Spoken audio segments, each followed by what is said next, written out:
Uma sala de tribunal lotada de repórteres, um milionário sorrindo com presunção ao lado de sua amante e uma mulher grávida sozinha, aterrorizada, mas se recusando a recuar.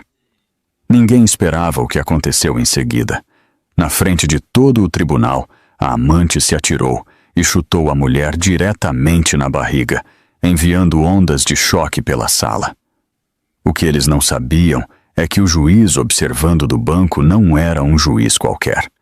Ele era o pai que ela nunca conheceu, e esta noite era o momento em que tudo seria revelado. Esta história é sobre o abuso de poder e o tipo de justiça que atinge mais forte do que qualquer um jamais imaginou. O ar da manhã fora do Tribunal de Justiça de São Paulo parecia pesado, como se a própria cidade pressentisse que algo irreversível estava prestes a acontecer.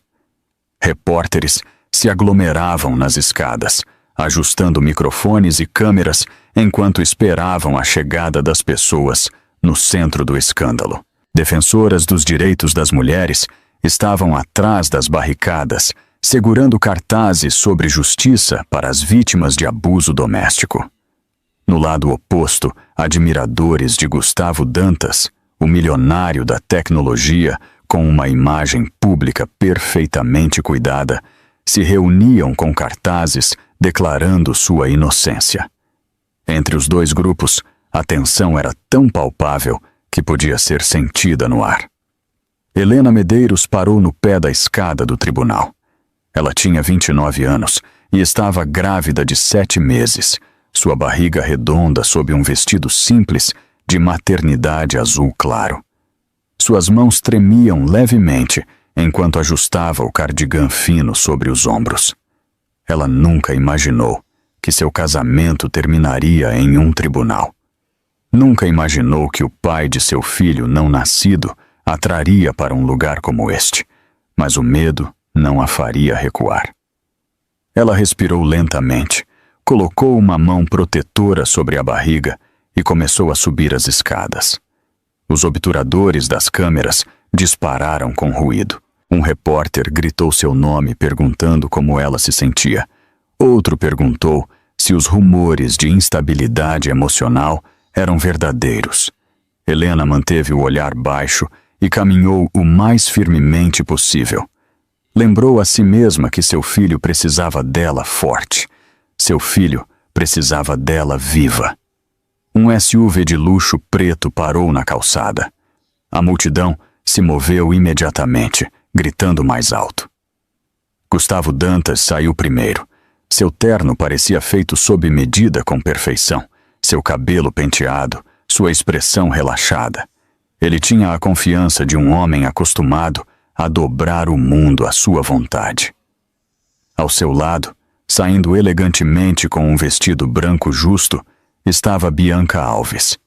Bianca tinha 31 anos, impecável, glamurosa, e sorria como se as luzes do tapete vermelho a estivessem iluminando em vez da luz cinzenta do dia de São Paulo. Gustavo e Bianca caminhavam lado a lado, rindo suavemente sobre algo privado.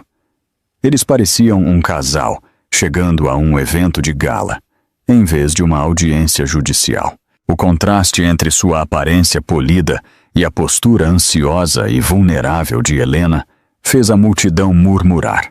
Alguns dos apoiadores de Gustavo o aplaudiram. Outros ficaram boquiabertos com incredulidade pela presença de Bianca. Dentro do tribunal, a tensão se intensificou. A sala de audiências estava fria e silenciosa, com tetos altos que ecoavam até os sons mais fracos. Helena sentou-se na mesa do requerente com seu advogado. Ela tentou se concentrar na respiração. Seu coração batia forte, e cada movimento dentro da sala parecia estar acontecendo ao seu redor com uma importância exagerada. Na frente da sala estava sentado o juiz Sebastião Ferreira. Seu cabelo prateado e sua postura calma refletiam anos de experiência. Ele examinou a sala com uma compostura disciplinada, mas quando seus olhos pousaram em Helena, algo piscou por trás deles. Ele não tinha explicação lógica para o sentimento, no entanto, sentiu uma estranha familiaridade ao olhar para ela. Não era reconhecimento, era algo mais profundo e não dito. Mesmo assim, ele se obrigou a permanecer profissional.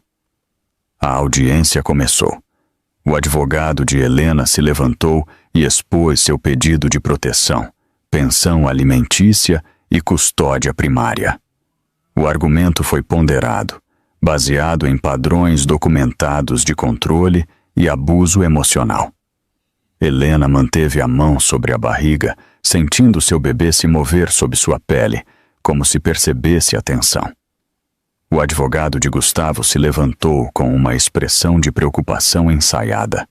Ele alegou que Helena sofria de instabilidade emocional. Disse que ela interpretou mal os eventos. Chegou a sugerir que ela tinha uma tendência à superreação durante a gravidez. A sala de audiências ficou desconfortável com essa frase, mas Gustavo recostou-se, orgulhoso e confiante na narrativa que havia pago para construir. Atrás de Gustavo, Bianca estava sentada com os braços cruzados, seus lábios curvados em um sorriso presunçoso. Sempre que o nome de Helena era mencionado, Bianca sussurrava algo por entre os dentes, revirando os olhos. Seu desprezo era tão flagrante que até o advogado de Gustavo lhe dirigiu olhares sutis, como se a estivesse silenciosamente instando a agir normalmente. Quando o advogado de Helena mencionou a infidelidade de Gustavo e a pressão financeira que ele usou para forçar Helena a assinar um acordo conjugal injusto, Bianca explodiu. Ela se levantou abruptamente e gritou: "Ela está mentindo! Oh, ela está absolutamente mentindo!" Sua voz ecoou por toda a sala. O juiz Ferreira bateu o martelo. "Senhorita Alves, sente-se. Não lhe é permitido interromper estes procedimentos." Gustavo esticou-se calmamente e colocou uma mão no braço de Bianca. Foi um gesto suave, mas possessivo, como se a assegurasse de que ele ainda estava no controle. Bianca afundou-se de volta em sua cadeira, com a mandíbula apertada, mas seus olhos irradiavam fúria. O juiz fez um gesto para Helena falar. Helena levantou-se lentamente, com a mão ainda sobre a barriga. Ela falou em voz baixa, mas com clareza. Descreveu noites em que Gustavo cortou seu acesso ao dinheiro. Descreveu semanas em que ele se recusou a deixá-la ver seus amigos. Descreveu as ameaças disfarçadas de preocupações sobre sua clareza mental. Enquanto ela falava, a sala de audiências ficou em silêncio. Até mesmo as pessoas que vieram céticas se viram ouvindo. As câmeras fora da sala de audiências se apertavam contra as janelas estreitas. Helena se sentiu exposta, mas também estranhamente determinada. Ela queria que a verdade fosse ouvida. Ela queria que seu bebê soubesse que ela tentou. Bianca não suportava que a atenção fosse desviada dela. Ela sussurrou algo para Gustavo, mas ele continuou olhando para frente. A raiva se acumulou em seu rosto. Ela agarrou a borda de sua cadeira com tanta força que seus nós dos dedos ficaram brancos. Então aconteceu. Bianca se levantou com fúria explosiva. "Ela está fingindo! Ela está encenando! Ela está tentando arruiná-lo!" Sua voz assumiu um tom agudo, quase estridente. Antes que alguém pudesse reagir, Bianca deu um passo à frente e desferiu um chute violento diretamente no abdômen de Helena. Um grito coletivo subiu da sala de audiências. Helena desabou instantaneamente, caindo no chão de madeira. Suas mãos se agarraram ao estômago enquanto seu corpo se curvava para a frente. Um grito agudo escapou de seus lábios, cheio de terror e dor instintiva. Líquido derramou-se no chão da sala. O som disso, ao atingir a madeira, fez várias pessoas ofegarem. A sala explodiu. Repórteres gritaram. Advogados tropeçaram nas cadeiras. A segurança avançou. O juiz Ferreira ficou imóvel por uma fração de segundo. Então, algo dentro dele se partiu. Seu rosto perdeu a cor. Sua voz, geralmente calma e firme, irrompeu em um grito que abalou a sala. Segurança! Chamem uma ambulância! Agora! Seus olhos estavam fixos em Helena, que jazia tremendo no chão, lutando para respirar. Seus dedos tremiam enquanto tentavam desesperadamente proteger a vida dentro dela. E por razões que ele ainda não conseguia entender, a visão o atingiu com uma dor que ele nunca havia sentido antes. O mundo ao redor de Helena dissolveu-se em um borrão de luzes, passos e vozes gritando enquanto os paramédicos a retiravam apressadamente da sala de audiências. Ela ainda podia sentir o eco do chute em seu abdômen, uma dor profunda e explosiva que latejava por todo o corpo. Cada solavanco da maca a fazia prender a respiração. Ela tentou manter as mãos apertadas contra a barriga, como se suas palmas pudessem proteger a pequena vida dentro dela de mais danos. Suas lágrimas encharcaram o lado do rosto e o cobertor que a cobria. As portas do tribunal se abriram e a maca rolou em direção à ambulância que esperava. Helena podia ouvir o alarme fraco do equipamento da ambulância enquanto os paramédicos se moviam rapidamente. Um paramédico inclinou-se sobre ela. Sua voz era firme, mas urgente. Ele disse para ela ficar acordada. Disse para ela respirar. Disse que eles estavam fazendo tudo o que podiam. Helena tentou acenar com a cabeça, mas sua garganta parecia apertada e respirar se tornou mais difícil a cada segundo. A sirene uivou enquanto a ambulância acelerava pelo trânsito. As luzes vermelhas piscando contra as janelas faziam o interior parecer ainda mais caótico. Um paramédico pressionou um monitor em seu abdômen, procurando o batimento cardíaco fetal. O forte bip rítmico preencheu a traseira da ambulância. Helena olhou fixamente para o teto, lutando contra o terror crescente dentro dela. Ela sussurrou para seu bebê, dizendo para ele se agarrar. Ela nem sabia se a criança podia ouvi-la, mas falar parecia o único controle que lhe restava. Ao chegarem ao hospital, os paramédicos empurraram a maca por um longo corredor. As luzes fluorescentes brilhantes acima fizeram Helena semicerrar os olhos. Enfermeiras se moviam rapidamente ao redor dela, dando instruções, liberando corredores, preparando equipamentos. Um médico apressou-se para o lado dela. Sua voz soou aguda e urgente. Ele disse que ela estava com 28 semanas. Disse que precisavam estabilizar tanto a mãe quanto o bebê. Helena ouviu as palavras, mas não conseguia processá-las completamente. Cada som se sobrepunha ao eco do chute e ao medo que apertava seu peito. Ela foi levada para uma sala de monitoramento. Gel frio tocou seu abdômen. Sensores foram colocados nela. Uma máquina ganhou vida com um zumbido e começou a produzir o bip rítmico do monitor cardíaco fetal. O som se tornou o mundo inteiro de Helena. Cada bip parecia um fio que a conectava à esperança. Cada leve pausa fazia seu coração pular. Ela lutou para respirar através do pânico, seu peito subindo e descendo rapidamente. O médico disse para ela ficar parada enquanto verificavam se havia sinais de hemorragia interna e sofrimento uterino. Enfermeiras se moviam ao redor dela, ajustando a cama, conectando linhas intravenosas, verificando seu pulso. O ar cheirava fortemente a desinfetante. Helena olhou fixamente para os azulejos do teto, tentando piscar para afastar as lágrimas que continuavam enchendo seus olhos. Ela queria ser corajosa, queria manter a calma, mas o terror de perder o bebê era avassalador. Ela sentia como se toda a sua vida dependesse do bip constante da máquina ao seu lado. Uma enfermeira ligou a televisão montada no canto da sala de espera, fora do seu quarto. Embora a porta estivesse parcialmente fechada, Helena ainda podia ouvir as vozes da transmissão. Um alerta de última hora se repetia constantemente. A manchete dizia que uma mulher grávida havia sido chutada dentro de um tribunal pela amante de um milionário. Então o vídeo começou. Helena reconheceu o momento instantaneamente. A tela capturou Bianca se lançando para a frente e o arco violento de sua perna conectando-se ao abdômen de Helena. Repórteres discutiam os detalhes. Comentaristas debatiam o que havia ocorrido. O som de seu próprio grito ecoou fracamente da televisão, e isso fez o corpo de Helena se encolher com humilhação e medo. Ela desviou o rosto e fechou os olhos. Lágrimas escorreram por suas bochechas.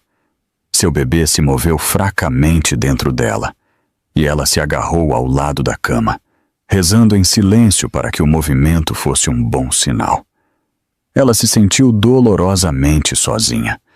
Desejou que alguém estivesse lá para se sentar com ela, para segurar sua mão, para garantir que ela não perderia seu filho.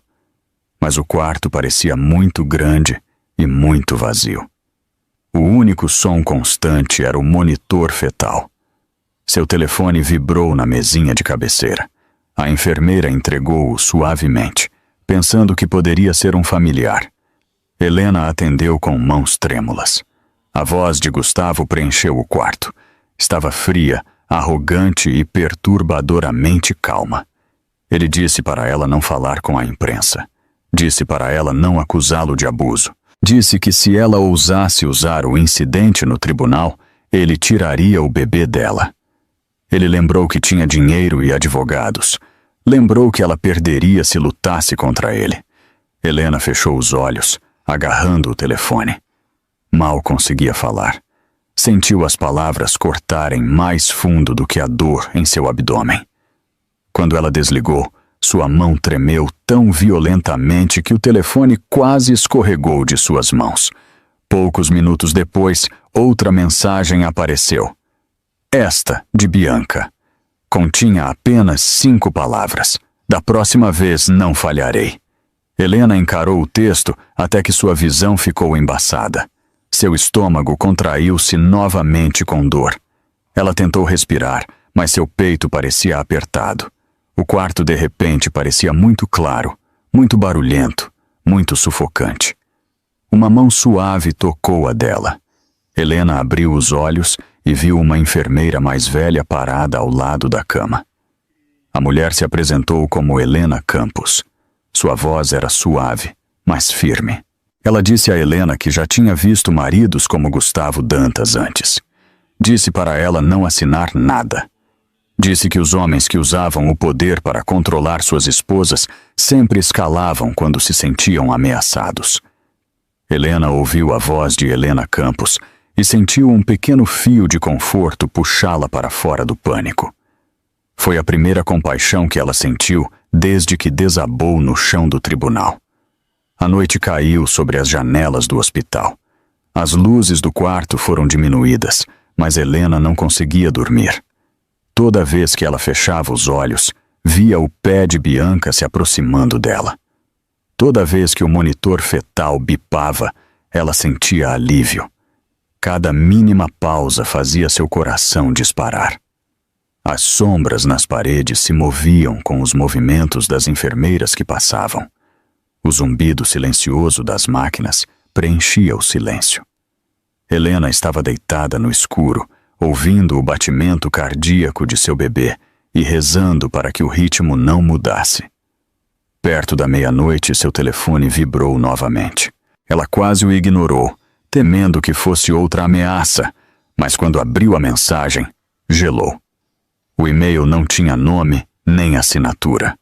Continha apenas uma única frase. Se você é Helena Medeiros, acredito que sou seu pai. O telefone escorregou ligeiramente de sua mão enquanto ela encarava as palavras. Sua respiração falhou. O quarto pareceu mais frio. Perguntas se agitavam em sua mente. Ela sentiu medo, confusão, descrença e uma faísca repentina e impossível de esperança. O monitor continuou com seu bip constante ao lado dela. Ela segurou o telefone contra o peito, insegura se a mensagem era um erro ou o começo de algo que ela nunca ousou imaginar. 48 horas após o ataque no tribunal, a história já havia se espalhado por todos os principais meios de comunicação do país. O incidente foi repetido na televisão o dia todo. No entanto, o que o público viu não era a verdade. A equipe de relações públicas de Gustavo Dantas trabalhou incansavelmente, divulgando um vídeo cuidadosamente editado que removeu os momentos mais incriminatórios. Em sua versão da filmagem, o ângulo mudava convenientemente pouco antes de o pé de Bianca atingir o abdômen de Helena. A narrativa divulgada à mídia sugeria que Helena havia tropeçado e caído em direção a Bianca. As manchetes repetiam a mesma frase. Os jornalistas repetiam os mesmos pontos de discussão. Qualquer um que não tivesse testemunhado o ataque em primeira mão teria dificuldade em saber o que realmente havia ocorrido. Um programa de entrevistas conhecido por defender homens ricos e influentes exibiu um segmento intitulado "O público está sendo manipulado". O programa convidou uma psicóloga que falou com confiança sobre a instabilidade hormonal durante a gravidez. Ela disse que as mulheres grávidas frequentemente interpretavam mal os eventos. Sugeriu que Helena poderia ter agido por estresse emocional. O que a audiência não sabia era que essa suposta especialista havia sido paga pela equipe de relações públicas de Gustavo. Sua performance tinha um único propósito: fazer Helena parecer não confiável. Enquanto isso, dentro do hospital, Helena lutava para processar tudo aquilo. Ela não tinha saído de seu quarto desde que foi internada. Ela não tinha olhado para a televisão novamente depois de ouvir o som de seu próprio grito ecoando no vídeo do tribunal.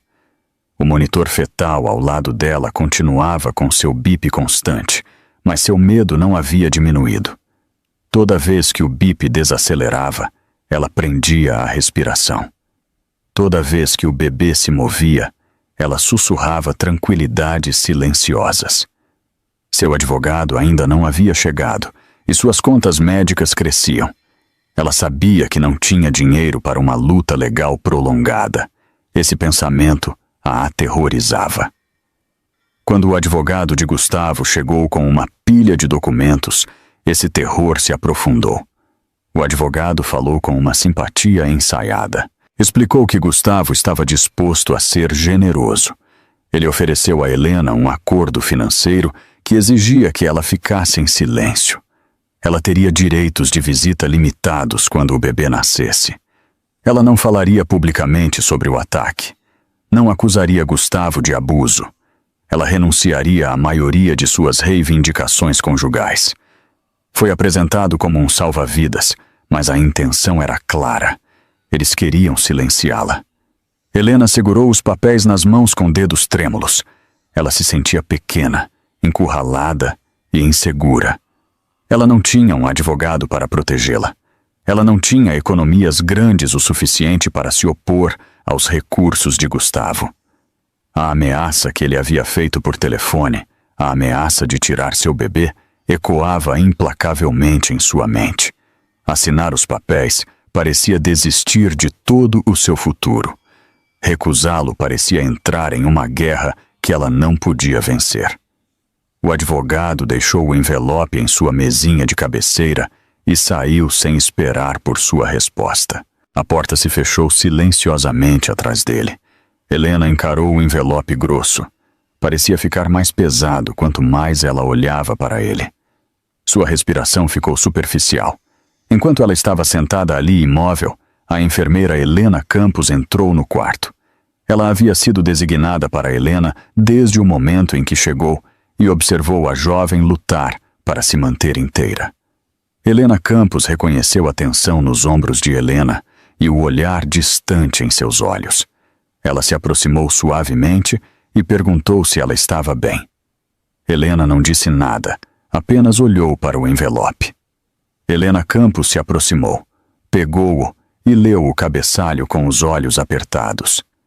Helena Campos já tinha visto esse tipo de acordo antes. Ela tinha testemunhado outras mulheres sendo pressionadas ao silêncio por maridos ricos. Ela sabia que, uma vez que Helena assinasse, tudo seria muito mais difícil de desfazer. Sem dizer uma palavra, Helena Campos pegou seu telefone e fotografou discretamente os documentos. Em seguida, olhou para Helena com uma expressão firme e tranquilizadora. Ela disse para ela não assinar nada. Disse que havia pessoas que podiam ajudar. Disse que o poder de Gustavo não era absoluto, por mais invencível que parecesse. Helena sentiu uma pequena onda de alívio, frágil, mas real. Fora dos muros do hospital, o público permaneceu fortemente dividido. O nome de Helena estava em toda parte nas redes sociais. Algumas pessoas a defenderam, afirmando que nenhuma mulher, especialmente uma mulher grávida, fingiria ser chutada em um tribunal.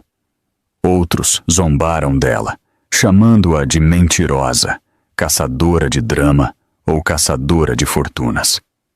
As sessões de comentários se tornaram campos de batalha cheios de insultos. A crueldade de estranhos vazou para a narrativa, fazendo Helena se sentir ainda mais exposta. Dentro do tribunal, no entanto, uma batalha diferente estava começando.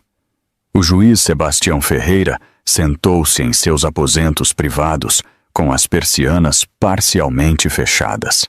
Ele olhou fixamente para a pilha de arquivos sobre sua mesa. Algo sobre Helena havia permanecido com ele muito depois que a sala de audiência se esvaziou. Ele não conseguia se livrar da sensação de que a dor dela significava mais para ele do que a de qualquer estranho. Isso o incomodou. Também o impulsionou a agir. Ele ordenou que seus secretários recuperassem a gravação de segurança completa da sala de audiências.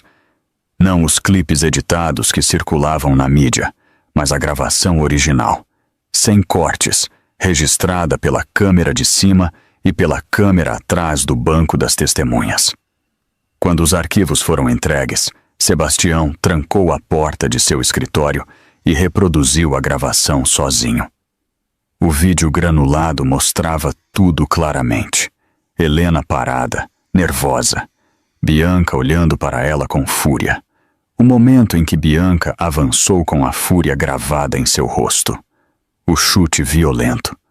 Helena desabando. A câmera também capturou a expressão de Helena, não de encenação ou superreação, mas de horror genuíno. Sebastião pausou o vídeo em seu rosto. Uma estranha dor se espalhou por seu peito. Ele se inclinou mais perto da tela e estudou seus traços, seus olhos, sua expressão. Algo familiar residia nesses detalhes. Ele alcançou uma gaveta e tirou um envelope antigo que havia permanecido selado por anos. Dentro havia fotografias de uma mulher chamada Laura Medeiros. Ela tinha sido o primeiro amor de Sebastião. Eles se conheceram quando ele era jovem e idealista. Eles planejaram uma vida juntos. Então, um dia, sem explicação, ela desapareceu. Sem bilhete, sem ligação, nada. Ele a procurou por anos, mas cada pista terminava em silêncio. E agora, enquanto estudava o rosto de Helena no monitor, as lembranças de Laura voltaram com uma clareza assustadora. Ele abriu seu laptop e procurou nos registros públicos. Encontrou o local de nascimento de Helena. Encontrou detalhes básicos sobre a mãe dela. Encontrou as datas e os locais. Uma por uma, as peças se alinharam. A idade dela correspondia exatamente ao ano em que ele perdeu contato com Laura. O nome de sua mãe correspondia ao da mulher que ele amou uma vez. Quanto mais ele conectava os pontos, mais sua respiração ficava presa. Pela primeira vez desde que se tornou juiz, Sebastião sentiu as mãos tremerem. Tudo apontava para uma conclusão devastadora e inacreditável. Helena Medeiros, a mulher deitada em um leito de hospital após ser chutada pela amante de um milionário, poderia ser a filha que ele perdeu décadas atrás. Ele fechou o arquivo lentamente e olhou para a parede. Seu coração batia de forma irregular. Seus pensamentos estavam descontrolados. A esperança se misturou ao medo, e o peso da revelação pairou sobre ele como uma tempestade prestes a explodir. A luz do sol da tarde se filtrava pelas persianas do quarto de hospital, projetando longas listras de ouro pálido pelas paredes. Helena estava deitada, apoiada em seus travesseiros, olhando para o teto sem realmente vê-lo. Ela se sentia exausta, tanto física quanto emocionalmente. O bip constante do monitor fetal ao lado dela havia se tornado a trilha sonora de seus dias e noites. Cada som a assegurava de que seu bebê ainda estava aguentando, ainda lutando. Mas o medo do que poderia acontecer em seguida se agarrava a ela como uma sombra da qual ela não podia escapar. Suas pálpebras estavam pesadas. Ela queria descansar, mas sua mente se recusava a acalmar. O vídeo circulando online, as mentiras, as ameaças de Gustavo, os documentos legais esperando na mesinha de cabeceira e o estranho e-mail alegando que alguém poderia ser seu pai. Ela não sabia mais em que acreditar. A incerteza se contorcia em seu peito. Um clique suave interrompeu o silêncio. A porta abriu lentamente. Helena virou a cabeça, esperando uma enfermeira, ou talvez Helena Campos vindo checá-la. Em vez disso, ela viu um homem entrar no quarto. Ele era alto, com o cabelo prateado bem penteado para trás, vestindo uma camisa engomada e um paletó escuro. Seu rosto era sereno, mas sulcado por algo mais pesado do que apenas a idade. "Sinto incomodá-la", disse ele em voz baixa, quase com cautela. "Meu nome é Sebastião Ferreira." Helena piscou. Por um momento ela não localizou o nome. Então, o reconhecimento a atingiu. O juiz. O homem que havia se sentado na frente da sala de audiências quando todo o seu mundo desabou. Ela sentiu o estômago apertar. Endireitou-se ligeiramente, sua mão movendo-se instintivamente para a barriga. "O que o senhor está fazendo aqui? Há algo errado com o meu caso?" Ele balançou a cabeça lentamente. "Eu não estou aqui em nenhuma capacidade oficial." Ele se aproximou, mas não muito perto, como se temesse sobrecarregá-la. "Eu sei que você pode não querer me ver, eu entendo, mas achei importante falar com você." Helena sentiu a tensão subir em seus ombros. Ela presumiu que ele estava lá para dizer a ela para reconsiderar a batalha legal, ou talvez para alertá-la sobre falar com a mídia. Juízes não deveriam se envolver dessa maneira. Algo em sua presença parecia estranho. Ela engoliu em seco. "Se isso é sobre a audiência", disse ela, cautelosamente. "Eu sei que a situação foi caótica, e sei que o senhor deve estar sob pressão, mas eu não menti sobre nada." "Eu sei que você não mentiu", ele respondeu imediatamente, surpreendendo-a. A sinceridade em sua voz a fez parar. "Isto não é sobre a audiência. Isso é sobre algo completamente diferente." Ela franziu a testa, confusa. Sebastião enfiou a mão no bolso interno do paletó. Helena tensionou novamente, insegura do que ele tiraria. Quando ele tirou uma pequena fotografia, levemente desgastada, ele a segurou com suavidade, como se fosse algo precioso. "Tenho motivos para acreditar", disse ele em voz baixa, "que eu possa ser seu pai."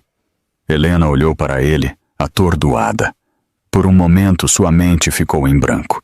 Ela olhou para a fotografia em sua mão. Ele a estendeu lentamente. Com dedos trêmulos, ela a pegou. A imagem mostrava uma jovem, com olhos suaves e cabelos longos, ao lado de uma versão muito mais jovem do homem agora em seu quarto de hospital. A mulher lhe era familiar, não porque Helena a tivesse visto pessoalmente alguma vez, mas porque sua mãe havia guardado apenas uma foto de sua juventude em uma gaveta antiga. Era a mesma mulher. Era Laura Medeiros. A respiração de Helena falhou. Seu pulso acelerou. Ela sentiu como se o chão sob ela estivesse se inclinando. "Essa é minha mãe", ela sussurrou. Sebastião acenou com a cabeça. Seus olhos mostravam uma mistura de tristeza e esperança. Eu a conheci há muitos anos. Éramos muito jovens. Minha família desaprovou o relacionamento. Ela foi embora sem me dizer que estava grávida. Eu a procurei por anos, mas nunca encontrei para onde ela foi. Helena olhou novamente para a fotografia. Sua mãe nunca havia falado sobre o pai de Helena. Cada pergunta que Helena havia feito durante a infância tinha sido desviada ou dispensada com respostas vagas. Helena sempre presumiu que ele as havia abandonado, ou que simplesmente não se importava. Ouvir isso agora era como puxar uma cortina sobre uma parte de sua vida que ela nunca esperou ver com clareza. "Por que agora?" perguntou ela. Sua voz oscilou entre surpresa e raiva. "Por que depois de todo esse tempo?" O peito de Sebastião subiu e desceu com uma respiração que buscava estabilidade. "Eu mereço essa pergunta, e não posso mudar o que aconteceu. Só posso dizer que eu tentei. Eu não sabia para onde ela foi. Ela desapareceu de todos os lugares que procurei. Se você decidir fazer um teste de DNA e se confirmar o que eu acredito, então eu quero apoiar você agora. Quero ajudar a proteger você e seu bebê." Ele recuou um pouco, dando-lhe espaço. "Eu vou me retirar do seu caso para evitar qualquer conflito de interesses, mas, em particular, eu posso ajudar. Eu posso contratar um advogado especializado em casos como este. Alguém que não será intimidado por Gustavo Dantas." Helena olhou para ele por um longo momento. Suas emoções giravam caoticamente, mas sob a confusão havia uma pequena faísca de algo que ela não sentia há muito tempo: esperança. Frágil, mas real. Sebastião colocou um pequeno envelope na mesa ao lado dela. Dentro havia informações para um teste de DNA. "Leve o seu tempo", disse ele, suavemente. "O que você escolher, eu vou respeitar." Ele se virou para sair. Helena encarou o envelope, com a mão descansando protetoramente sobre a barriga. Pela primeira vez desde o ataque, ela não se sentiu completamente sozinha. Na manhã seguinte, o quarto de hospital estava excepcionalmente silencioso. Helena sentou-se ereta em sua cama, exausta, mas alerta, esperando pelo visitante que o juiz Ferreira havia lhe avisado. Ela não sabia o que esperar. Sua vida havia mudado drasticamente em questão de dias. Cada hora trazia nova informação, novo medo ou nova incerteza. Ela só podia esperar que quem quer que viesse a ajudasse, em vez de colocar mais um fardo sobre seus ombros já trêmulos. Uma batida firme soou na porta. Quando ela se abriu, uma mulher entrou com passos confiantes. Ela estava vestida com um terno grafite e carregava uma maleta de couro enfiada sob o braço. Sua presença preencheu o quarto imediatamente. Seu cabelo ligeiramente grisalho estava preso em um coque arrumado, e sua expressão transmitia tanto autoridade quanto convicção. "Você deve ser Helena Medeiros", disse a mulher, estendendo a mão. "Eu sou Marta Cardoso." Helena apertou sua mão. O aperto de Marta era firme, tranquilizador e forte de uma maneira que fez Helena soltar o ar que ela não tinha percebido que estava prendendo. "O juiz Ferreira me pediu para vir", continuou Marta, enquanto puxava uma cadeira para perto da cama. "Ele disse que você precisa de alguém que não hesite em enfrentar um homem como Gustavo Dantas." Helena assentiu lentamente. "Ele me disse que a senhora tinha experiência." Marta abriu sua maleta e tirou várias pastas. "É uma maneira de dizer: eu lidei com casos envolvendo homens poderosos que acreditam que podem comprar o silêncio. Quando o juiz mencionou o nome de Gustavo, eu o reconheci imediatamente." As sobrancelhas de Helena se ergueram. "Sim?" Marta cruzou as mãos. "Há 5 anos a segunda esposa dele morreu. O caso foi declarado suicídio. Ela estava grávida de 26 semanas. O registro oficial indicava que ela pulou da varanda de sua cobertura. O coração de Helena se encolheu. Ela não sabia disso. Eu suspeitei desde o início que havia algo errado, disse Marta. O momento, as circunstâncias, as inconsistências no relatório médico. Mas o caso foi fechado rapidamente, muito rapidamente. Um arrepio frio percorreu a espinha de Helena. Ela pressionou a mão contra a barriga, sentindo seu bebê se mover sob sua palma. Ela engoliu em seco. Marta, então, abriu a primeira pasta. Dentro havia artigos de notícias impressos antigos, memorandos policiais e várias fotografias granuladas. O juiz Ferreira usou seus contatos para recuperar os arquivos da investigação original. E eu solicitei uma investigação mais profunda aos meus contatos dentro da delegacia. A delegacia, Helena sussurrou. A Polícia Federal. Marta assentiu. Algumas partes do arquivo foram difíceis de obter, mas temos o que importa. Ela levantou uma fotografia. Mostrava uma varanda, fita de cena de crime e a bolsa de uma mulher jogada no chão. Outra foto mostrava um par de sapatos colocados estranhamente longe do parapeito. Marta tocou a borda da imagem. O delegado designado para o caso suspeitou de jogo sujo. Suas anotações indicavam inconsistências, incluindo padrões de contusões que não correspondiam a uma queda. Mas antes que ele pudesse continuar sua investigação, ele foi afastado do caso. O relatório foi finalizado sob um supervisor diferente. O momento coincidiu com uma doação anônima muito grande para a delegacia. Helena olhou para a fotografia, horrorizada. A senhora acha que Gustavo pagou a eles? Eu acho que Gustavo tem um longo histórico de pagar quem ele precisar. Marta abriu outra pasta. E a coisa fica mais sombria. Ela deslizou uma planilha. Impressa para Helena. Estes são registros de contas offshore, ligadas a empresas de fachada. As transações aumentam drasticamente no mês anterior à morte de sua esposa. E novamente, imediatamente depois, com milhões transferidos para entidades não registradas. Helena cobriu a boca com a mão. Ela se sentiu enjoada. Ele planejou isso. Não podemos dizer isso ainda, respondeu Marta cautelosamente. Mas o padrão é preocupante. Enquanto ela continuava a explicar, Helena notou outro conjunto de fotografias. Estes eram frames de câmeras de 5 anos atrás. Marta os colocou sobre a mesa, um por um. Em cada um, Gustavo e Bianca Alves apareciam juntos. Não como estranhos ou conhecidos, mas como duas pessoas que claramente tinham uma história em comum. Neste frame, disse Marta, apontando para uma imagem, Bianca é vista discutindo com a segunda esposa de Gustavo, 3 dias antes de sua morte. Esta filmagem estava enterrada nos arquivos originais.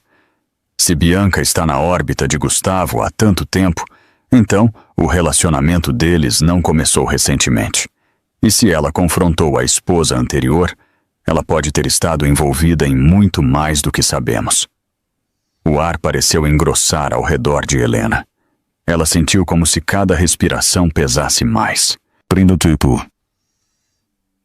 30 minutos atrás, ela acreditava que estava lutando contra Gustavo sozinha. Agora, ela compreendeu que poderia estar lidando com um homem que destruiu outra mulher antes dela. Uma mulher que também estava carregando seu filho. A voz de Marta suavizou. Eu sei que isso é difícil de ouvir, mas você precisa entender o perigo. Padrões como este raramente param por conta própria. A enfermeira Helena Campos bateu suavemente e entrou com um prontuário. Ela parou quando viu a mesa coberta de fotografias. Eu me lembro dela, disse Helena Campos em voz baixa. A segunda esposa dele veio ao hospital uma vez. Eu notei contusões nos braços dela. Quando mencionei documentá-las, o médico assistente me disse para deixar para lá. Disse que o marido estava cuidando do atendimento dela em particular. Por que ele diria isso? Perguntou Helena. Helena Campos suspirou. Nós sabemos agora que o médico assistente aceitou doações de Gustavo por anos. Ele comprou equipamentos, reformas e algumas férias.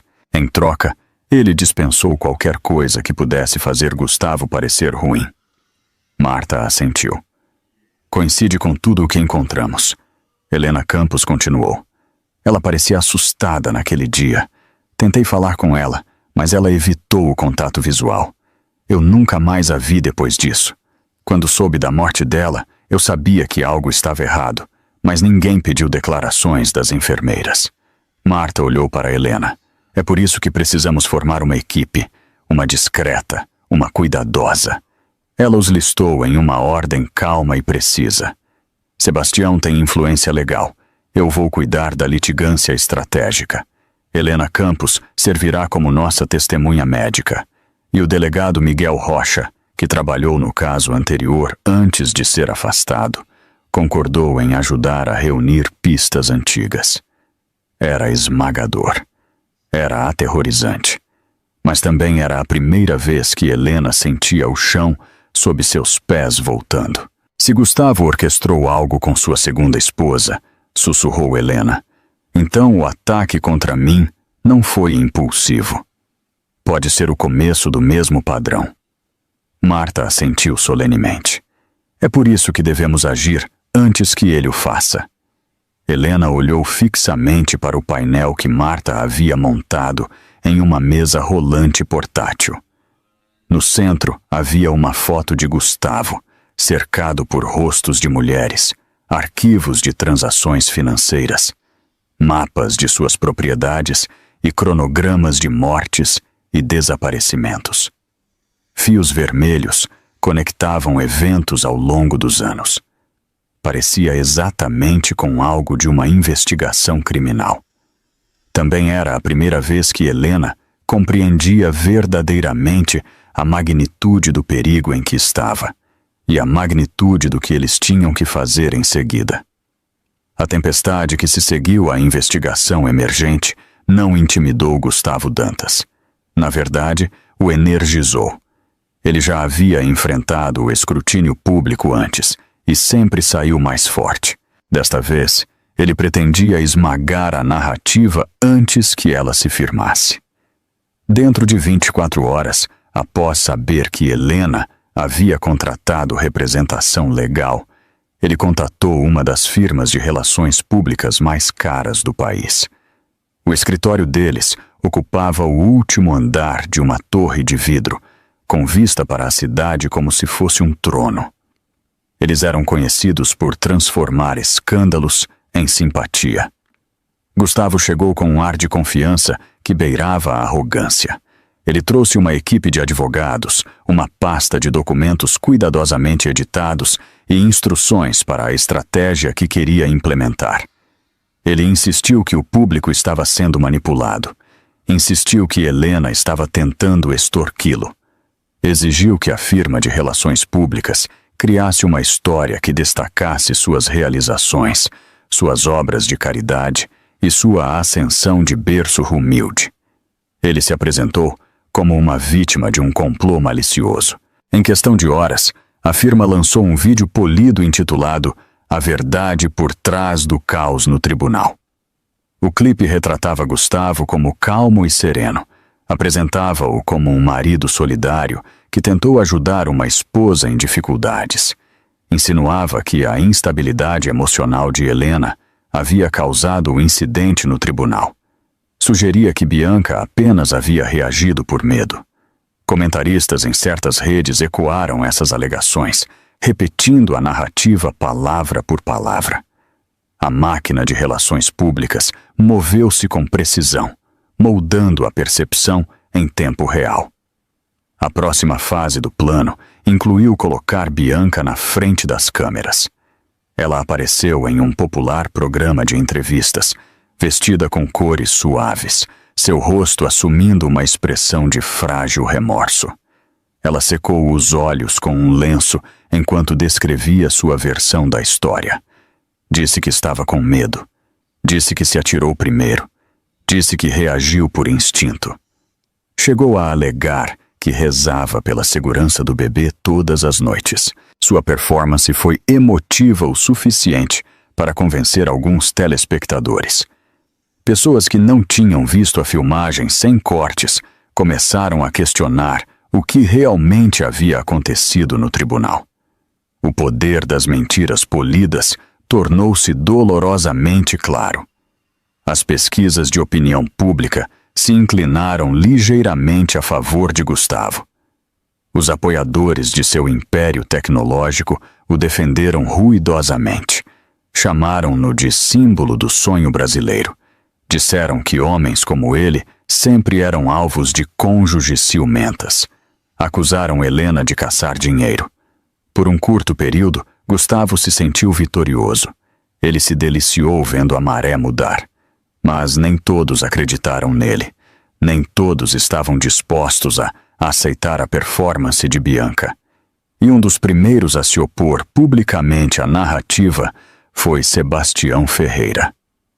Sebastião apareceu em um respeitado canal de notícias, conhecido por seu jornalismo investigativo e integridade. Ele foi apresentado como um juiz federal aposentado, não como alguém envolvido no caso recente. Sua voz permaneceu firme enquanto falava de um padrão perturbador que havia observado por anos no banco. Ele discutiu as dinâmicas recorrentes de abuso envolvendo mulheres grávidas. Mencionou como o poder, o controle e o dinheiro frequentemente silenciavam as vítimas. Ele não mencionou o nome de Helena, não mencionou Gustavo. Mas a mensagem era inconfundível. Os telespectadores que respeitavam a longa carreira de Sebastião ouviram atentamente. Sua credibilidade tinha peso. Sua análise calma contrastou fortemente com os rompantes emocionais de Gustavo e as lágrimas encenadas de Bianca. A entrevista foi repetida o dia todo e depois compartilhada por milhares online. Enquanto isso, Marta Cardoso continuou sua própria ofensiva. Ela forneceu a um respeitado jornalista investigativo documentos que revelavam atividades financeiras suspeitas. Contas offshore, transações ocultas, corporações de fachada, pagamentos cronometrados perfeitamente para coincidir com eventos que ajudaram Gustavo a escapar da responsabilidade no passado. O jornalista passou dias verificando a informação antes de publicar uma investigação reveladora intitulada Do Anjo da Inovação ao Mestre Manipulador. O artigo se espalhou rapidamente nas redes sociais. Levantou perguntas. Perturbou pessoas que antes viam Gustavo como um símbolo de sucesso. Insinuou um padrão não apenas de manipulação, mas de comportamento criminoso. Nenhuma das alegações era definitiva, mas as conexões eram muito nítidas para ignorar. Gustavo tentou controlar o dano. Ele apareceu na televisão ao vivo, gritando por cima do apresentador. Acusou os jornalistas de mentir. Alegou que inimigos políticos estavam o atacando. Ameaçou processar qualquer um que falasse contra ele. Mas cada rompante de raiva corroía a imagem que ele havia tentado construir. Os telespectadores que antes o admiravam começaram a notar a rapidez com que ele perdia o controle. Notaram com que frequência ele evitava perguntas diretas. Notaram como a hostilidade vivia sob seu exterior polido. No hospital, Marta organizou uma entrevista breve e cuidadosamente controlada para Helena. Durou menos de 5 minutos. Uma única câmera capturou Helena sentada na cama do hospital, com luzes baixas ao seu redor. Ela não usava maquiagem. Não fez gestos dramáticos. Falou com uma voz suave e firme. Quando perguntada o que queria, ela respondeu simplesmente: "Eu só quero que meu bebê esteja seguro." Essa única frase foi transmitida por todo o país. Telespectadores mais velhos, sentados em salas de estar por todo o Brasil, sentiram algo mudar dentro deles. Mulheres que criaram filhos décadas antes viram o medo silencioso nos olhos de Helena e o reconheceram. Avós se lembraram dos perigos da gravidez em sua própria juventude. Mães reconheceram o tremor na voz de Helena. Os brasileiros mais velhos que valorizavam a sinceridade acima do espetáculo começaram a formar suas próprias opiniões. Eles não foram movidos pelas lágrimas de Bianca nem pelos desvarios de Gustavo. Eles foram movidos pela simplicidade de uma mãe assustada, tentando proteger seu filho. Gradualmente, a maré da opinião pública começou a mudar novamente. Não aconteceu com velocidade dramática. Aconteceu silenciosamente em salas de estar, comunidades de aposentados, grupos de igreja e reuniões de vizinhos. Mulheres mais velhas, especialmente, sentiram um senso de proteção em relação a Helena. Elas compartilharam sua entrevista, comentaram com orações, ligaram para programas de rádio para defendê-la. Elas não a viam como uma figura em um escândalo, mas como um ser humano. Hashtags começaram a circular nas redes sociais. No início, eram pequenos, depois cresceram. Em questão de dias, Protejam Helena começou a aparecer sob milhares de postagens. Foi seguido por Acreditem em mães grávidas, uma poderosa contraforça à campanha de Gustavo. Os hashtags se espalharam por todas as plataformas, acompanhados de mensagens de solidariedade. As pessoas exigiam justiça. As pessoas exigiam segurança para Helena e seu filho por nascer. As pessoas exigiam responsabilidade. A equipe de relações públicas de Gustavo tentou revidar, mas o momento havia mudado. Seus vídeos polidos não geravam mais admiração. Suas alegações de inocência não eram mais convincentes. Gustavo havia perdido o controle da narrativa e, pela primeira vez em sua carreira, ele não era quem dirigia a percepção pública. Helena, observando em silêncio de sua cama de hospital, também sentiu a mudança. Ela não se sentia triunfante, não se sentia segura, mas sentiu algo novo. Sentiu que o mundo estava começando a ver sua verdade. A tensão no quarto de hospital parecia diferente agora. Não era mais o medo sufocante do isolamento. Era a quietude calma antes do movimento. A sensação de que algo maior havia começado a mudar a favor de Helena. Seu mundo ainda era frágil. Seu bebê ainda estava em risco. Mas ela não se sentia mais sozinha.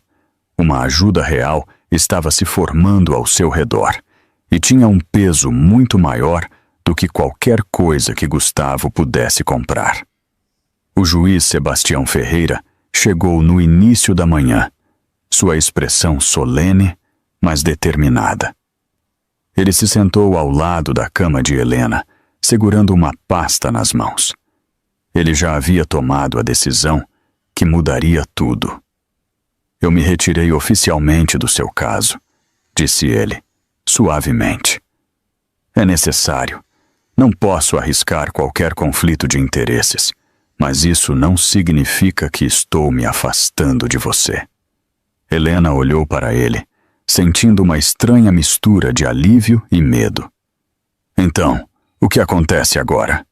A voz de Sebastião suavizou. Agora, eu a apoio como seu pai e a ajudarei a lutar esta batalha por fora. As palavras a atingiram com uma força inesperada. Ouvi-lo dizer pai ainda parecia irreal, mas aqueceu algo profundo em seu peito. Ela assentiu lentamente. Marta Cardoso juntou-se a eles logo depois. Ela estava parada no pé da cama, folheando uma pasta grossa. Dado que o juiz se retirou, precisamos de reforços. Pessoas que saibam como lutar contra homens como Gustavo. Eu já entrei em contato com alguém. Ela olhou para Sebastião, depois para Helena. Ele está a caminho. Uma hora depois, um homem alto de seus 40 e poucos anos entrou no quarto. Ele usava um sobretudo escuro e a seriedade de alguém que havia passado anos navegando pelos cantos mais sombrios do crime financeiro. Eu sou Arthur Benevides, disse ele, oferecendo um aceno respeitoso. ex-procurador federal.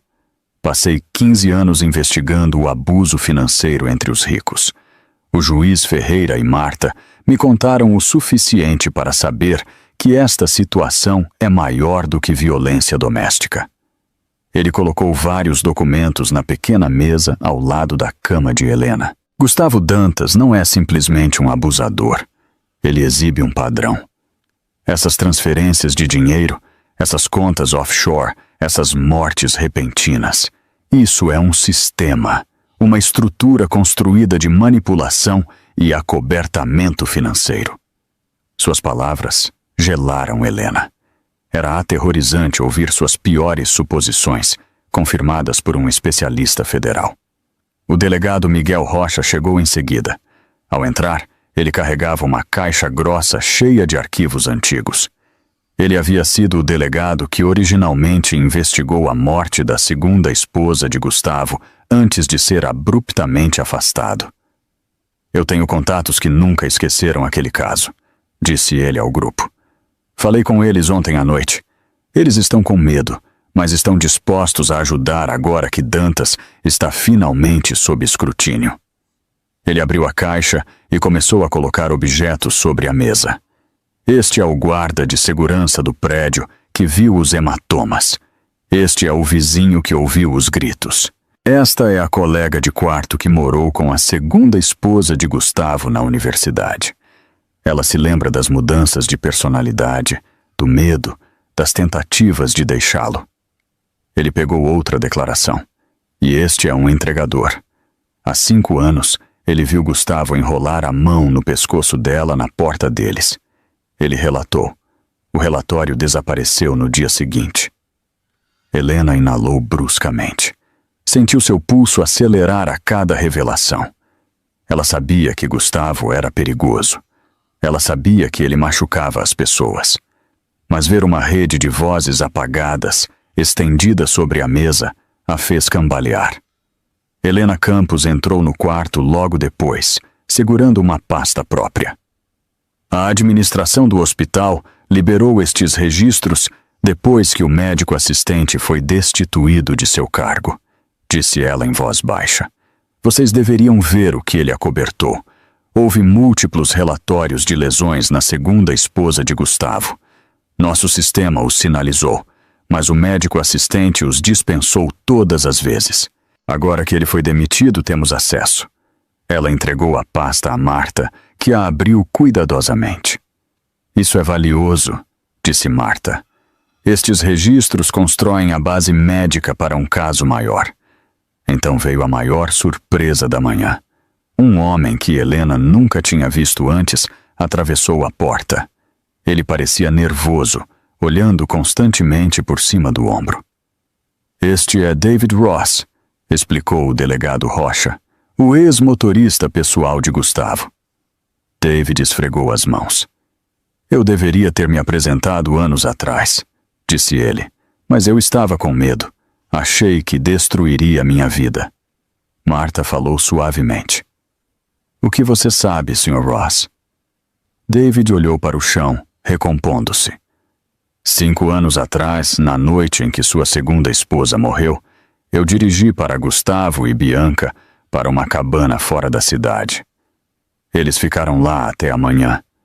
Eles me disseram para não falar sobre isso. Gustavo me pagou para esquecer. Eu tentei, mas quando vi as notícias sobre Helena, soube que não podia mais ficar quieto. O silêncio preencheu o quarto. Então Marta assentiu com firmeza. Seu testemunho será importante. Arthur Benevides começou a montar a estratégia. Ele colocou os componentes sobre a mesa e falou com a precisão calma de alguém acostumado a construir casos herméticos. Primeiro, solicitamos mandados de busca. Precisamos de acesso aos registros digitais de Gustavo, e-mails, mensagens, transferências financeiras. Segundo, congelamos suas contas offshore. Terceiro, nos preparamos para trazer Bianca para interrogatório, mas o tribunal aprovará. O salão de festas do Grand São Paulo Hotel reluzia sob centenas de luzes de cristal, enquanto a gala beneficente anual começava. Gustavo Dantas havia escolhido esta noite cuidadosamente. Ele queria que o mundo o visse como um símbolo de compaixão. Ele subiu no tapete vermelho, vestindo um terno preto sob medida que brilhava sob as câmeras. Repórteres gritavam seu nome. Flash após flash pintava seu sorriso em rajadas brancas brilhantes que o faziam parecer quase heróico.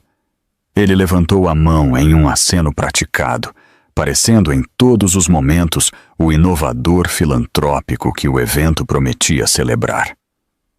Ao seu lado caminhava Bianca Alves, vestida com um vestido branco esvoaçante que cintilava com lantejoulas do ombro à barra.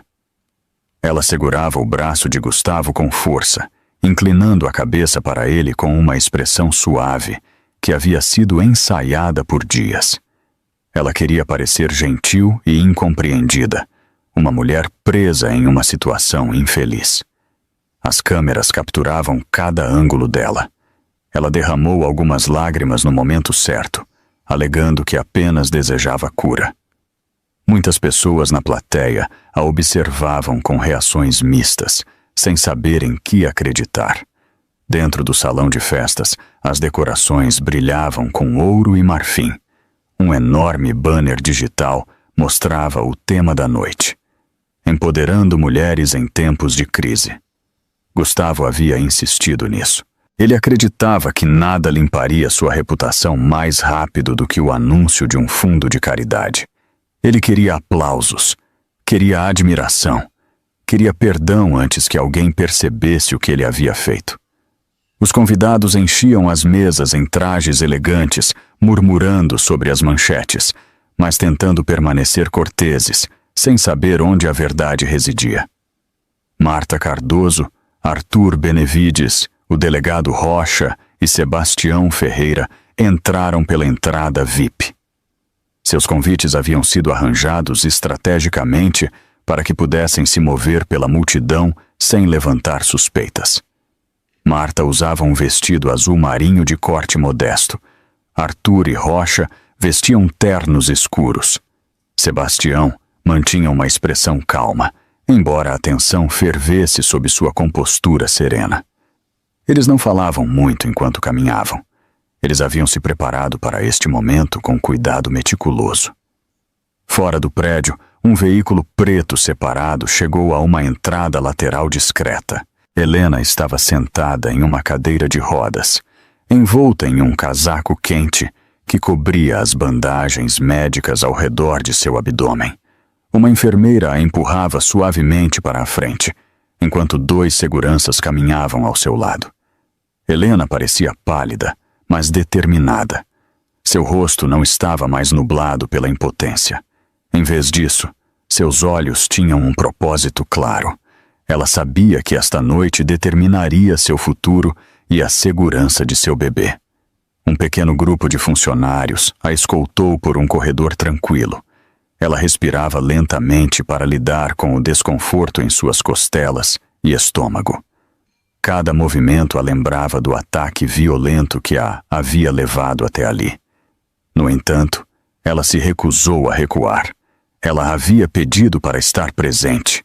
Ela queria ver a verdade revelada com seus próprios olhos. Ela queria testemunhar o momento em que as mentiras de Gustavo desmoronariam. Sem o conhecimento da maioria dos convidados, um jornalista investigativo havia plantado microfones discretos sob o palco no início da noite. O jornalista havia trabalhado em estreita colaboração com Marta e Arthur para garantir que nenhuma falha técnica pudesse interromper a revelação. Os dispositivos estavam escondidos atrás de arranjos florais e pequenos painéis decorativos. Eles capturariam cada som no palco, uma vez que o momento chegasse. O coração de Helena disparou quando soube da montagem. Ela sentia como se toda a sala fosse uma câmara selada, esperando para explodir. Gustavo subiu ao palco enquanto a orquestra suavizava sua música. Ele se aproximou do microfone com uma expressão de profunda tristeza. Ele colocou a mão sobre o peito e inclinou a cabeça. Sua voz tremia enquanto ele começava seu discurso. Falou de compaixão, Falou de redenção. Alegou que queria apoiar mulheres grávidas em crise. Chegou a derramar uma lágrima enquanto descrevia o quão incompreendido ele se sentia. Alguns convidados aplaudiram educadamente. Outros observaram inquietos, sentindo que algo estava errado. Bianca estava perto, juntando as mãos como em oração. Ela piscava dramaticamente toda vez que as câmeras se concentravam nela. Ela queria simpatia, queria validação. Queria que as pessoas acreditassem que ela havia sido a vítima. Seu vestido branco brilhava sob as luzes do palco, mas a tensão em seus ombros traía sua fachada de calma. Ela continuava olhando para a plateia, sem saber por que alguns rostos pareciam muito concentrados. Perto do fundo do salão de festas, Arthur Benevides trocou olhares com Marta. Ele fez um sinal lento e deliberado. Marta pressionou um pequeno dispositivo em sua mão. Os telões gigantes montados ao redor do salão de festas piscaram uma vez. Os convidados viraram a cabeça, esperando outro gráfico de arrecadação de fundos. Em vez disso, a tela ficou preta por vários segundos. Então a imagem apareceu. As imagens do julgamento sem edição. Os gritos surgiram instantaneamente. O vídeo mostrava Helena parada na sala de audiências, com as mãos no estômago.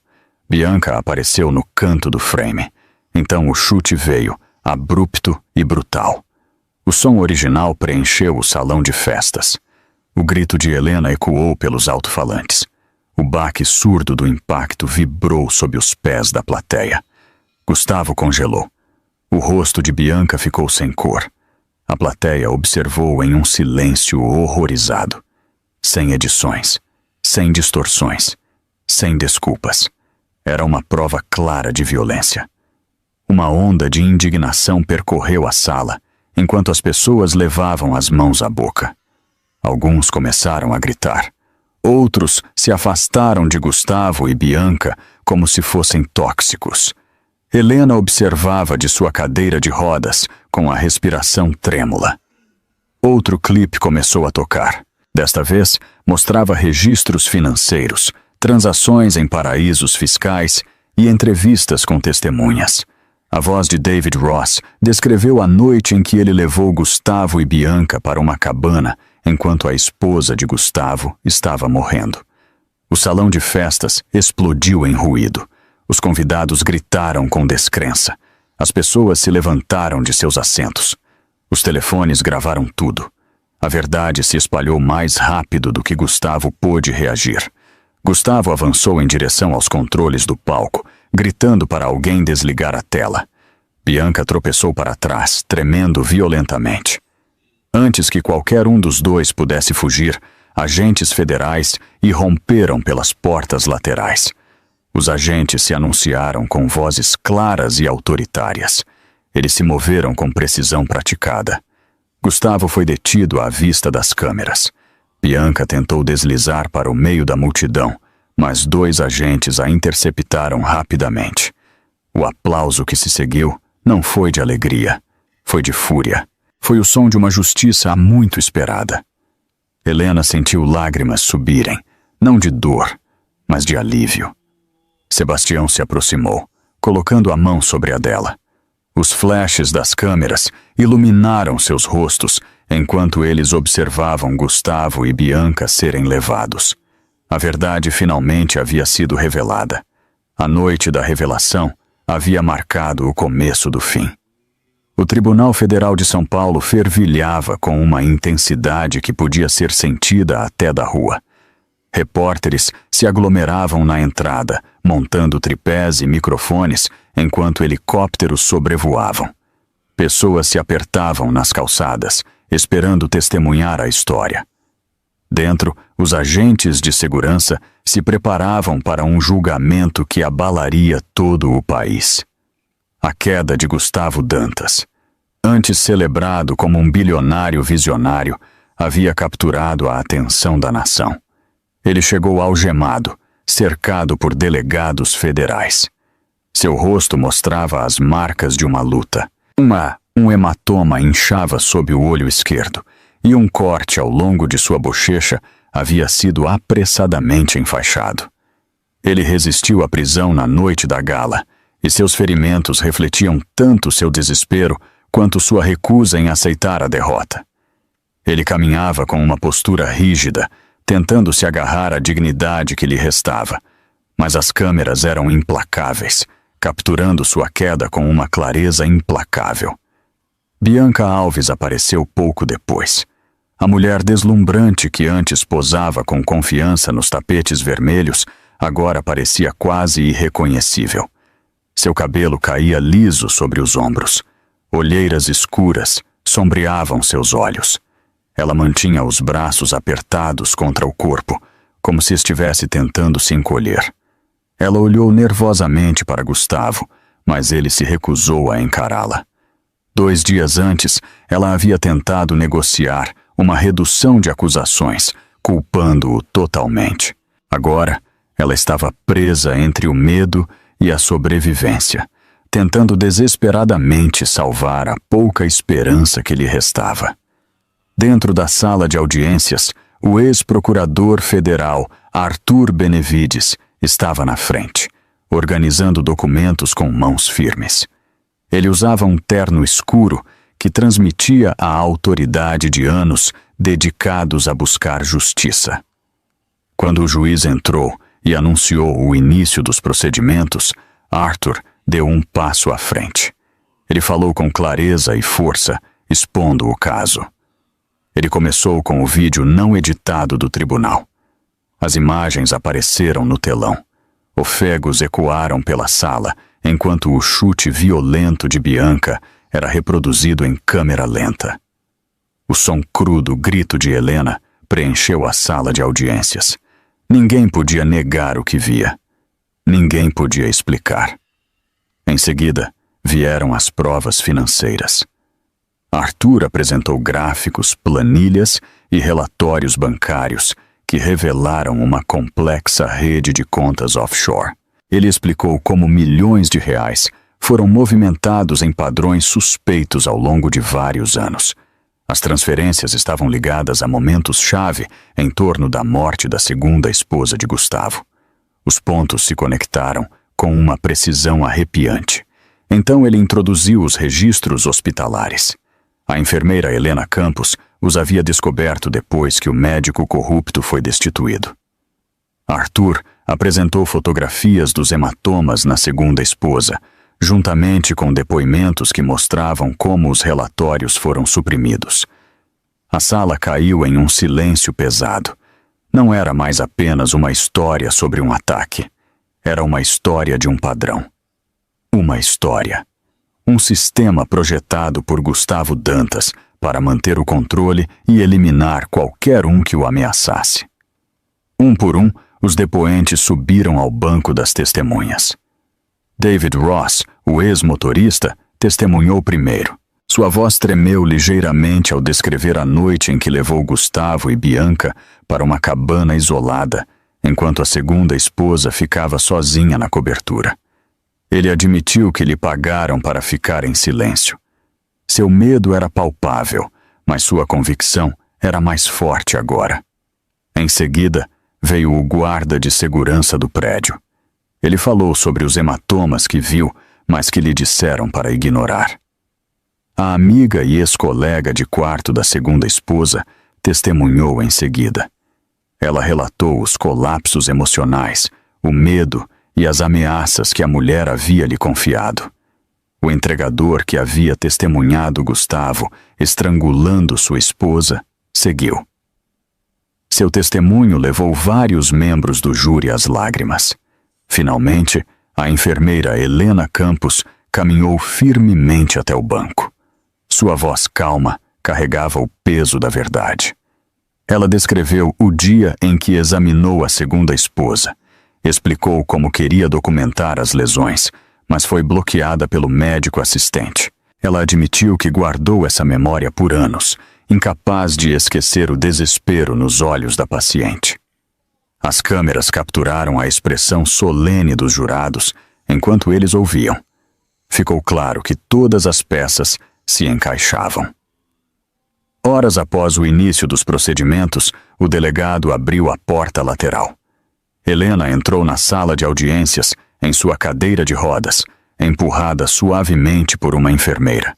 Ela usava uma blusa folgada para evitar pressionar as bandagens ao redor de seu abdômen. Seu rosto parecia pálido, mas resoluto. Ela agarrou o estômago instintivamente enquanto as rodas avançavam. A sala ficou em silêncio. Ela foi posicionada perto da mesa das testemunhas. Quando ela começou a falar, sua voz tremeu, mas nunca quebrou. Ele tentou me apagar, assim como os outros. A sala de audiências pareceu congelar no tempo. Até mesmo o juiz fez uma pausa antes de fazer a próxima anotação. Helena continuou explicando como Gustavo a isolou, a ameaçou e a manipulou. Ela falou sobre o chute, o terror de perder seu filho e as longas noites ouvindo o monitor fetal para se tranquilizar. Nenhuma única pessoa na sala desviou o olhar. O advogado de Gustavo se levantou para interrogá-la. Seu tom carecia de convicção. Suas perguntas saíram vacilantes e fracas. Cada argumento que ele tentou desmoronou contra o peso inegável da evidência. O juiz rejeitou a maioria de suas objeções. Nem mesmo Gustavo conseguiu esconder sua frustração. Ele bateu as mãos algemadas na mesa, ganhando um aviso do juiz. Então veio o ponto de virada.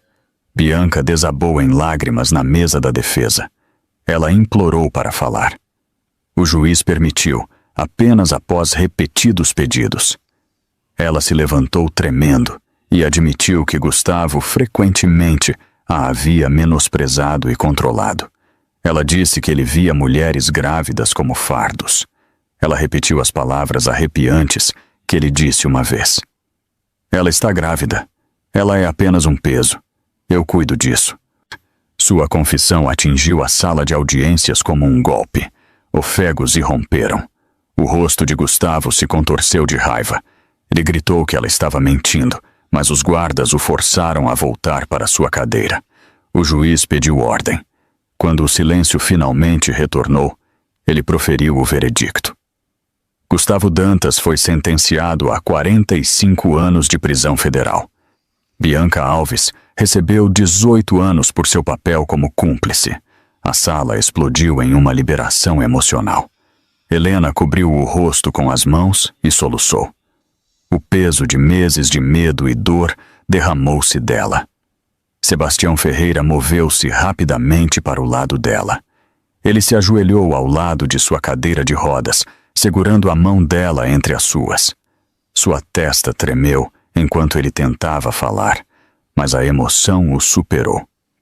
Você está segura agora, ele sussurrou. Helena baixou as mãos lentamente, com lágrimas ainda escorrendo por suas bochechas. Ela sentiu um leve movimento dentro de sua barriga. Um pequeno chute, uma tranquilidade silenciosa. Seu bebê ainda estava lá, ainda lutando, ainda vivo, e pela primeira vez, ela sentiu que eles realmente haviam vencido. Os dias seguintes ao veredicto pareceram entrar em um mundo diferente.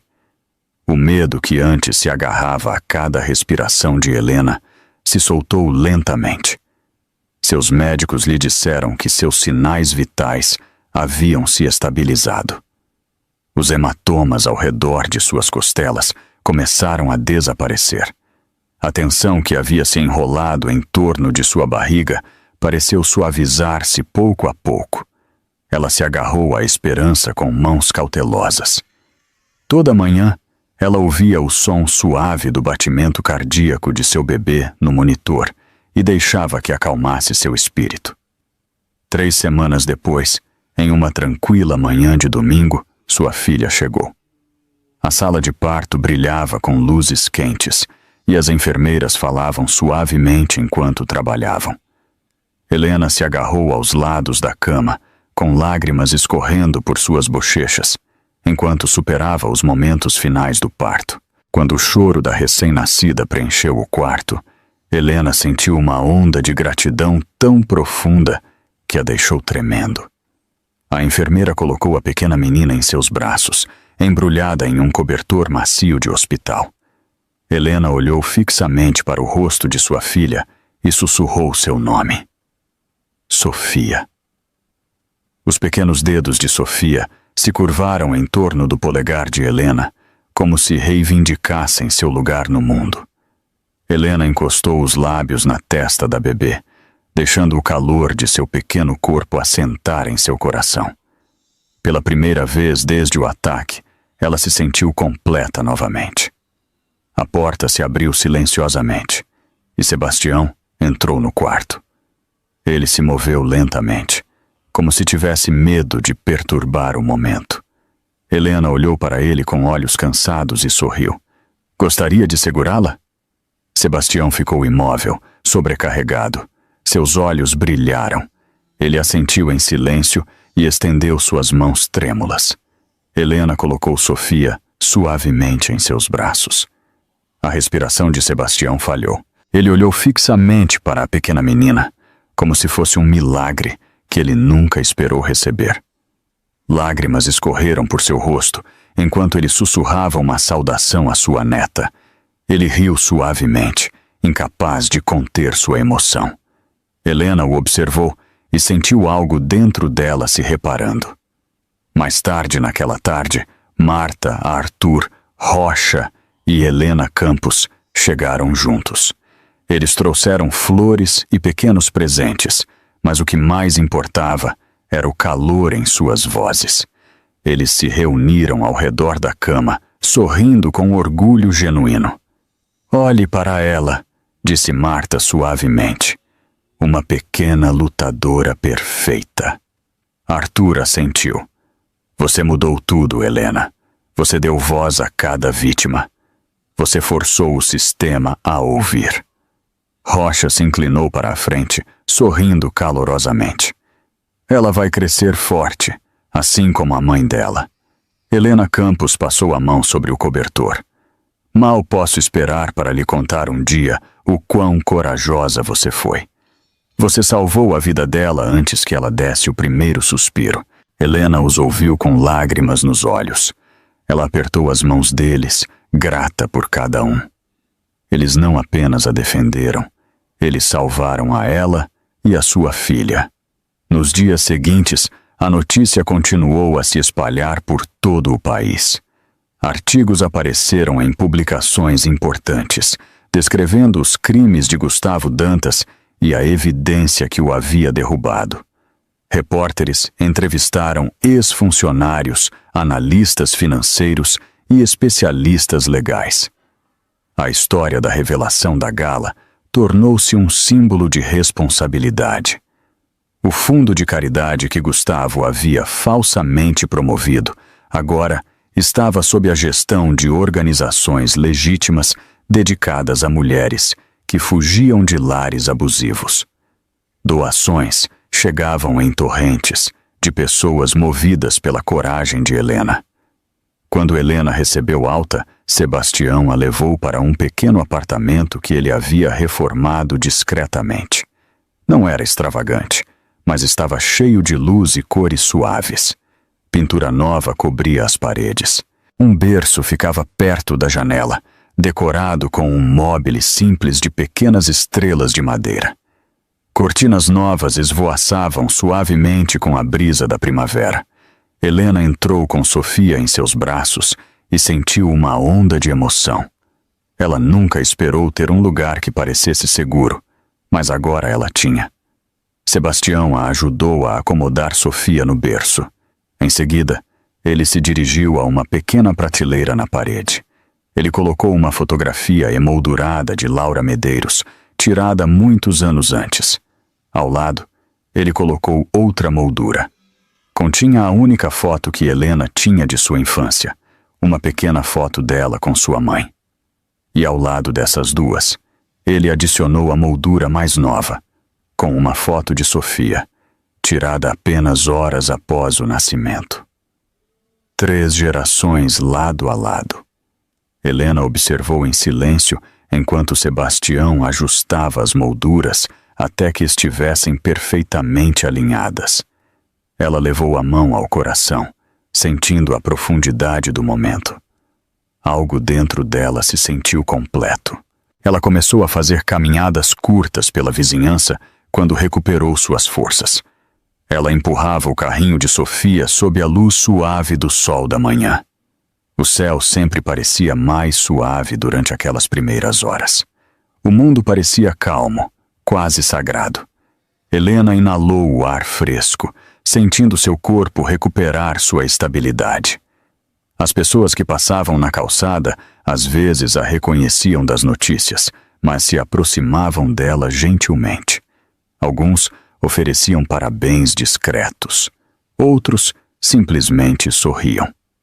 Helena se sentia mais leve do que estivera em meses. Sebastião finalmente se mudou para o apartamento ao lado. Ele insistiu que fazia sentido. Ele queria estar por perto. Queria ajudar com Sofia. Helena não discutiu. Tê-lo por perto proporcionou um conforto que ela nunca esperou sentir novamente. Ele ligava todas as manhãs para ver como elas estavam. Trazia refeições quentes e pequenos presentes para Sofia. Ele tirou fotos de seus primeiros sorrisos e gravou o som de sua pequena respiração enquanto ela dormia. Uma tarde, enquanto Sofia dormia em seu berço, Helena sentou-se em sua pequena escrivaninha com uma caneta na mão. Ela abriu um diário em branco. Começou a escrever uma carta. Estava dirigida a qualquer mulher que se sentisse presa, assustada ou sozinha. Suas palavras fluíam constantemente. Você não está sozinha. Você é mais forte do que sabe. E há pessoas que lutarão por você se você as deixar. Sua vida tem significado. Sua história importa. Ela esperava que sua mensagem chegasse a alguém que precisasse dela. O apartamento estava em silêncio enquanto o amanhecer se aproximava. A luz suave do sol filtrava-se pelas cortinas e caía sobre o berço de Sofia. Helena caminhou até o lado de sua filha e colocou a mão perto de seu pequeno peito. Sentiu o ritmo suave e constante de sua respiração. Os dedos de Sofia se contorceram em seu sono. O mundo delas estava apenas começando. A luz ficou mais clara. A primeira manhã de um novo capítulo. E pela primeira vez em muito tempo, o futuro parecia aberto. A história de Helena e Sofia nos lembra que a justiça nem sempre é rápida, mas a coragem de uma pessoa pode desmantelar o poder da corrupção. A luta dela inspirou um movimento pela verdade e provou que o amor de uma mãe é o escudo mais forte contra a injustiça. Se esta história de superação e justiça tocou seu coração, mostre seu apoio. Deixe seu like no vídeo e compartilhe esta jornada de coragem com quem precisa de esperança. Inscreva-se no nosso canal e ative as notificações para acompanhar mais histórias onde a verdade sempre prevalece. E me diga, qual foi o momento mais impactante desta jornada para você? Deixe seu comentário e ajude a espalhar a mensagem de que o poder não está acima da lei.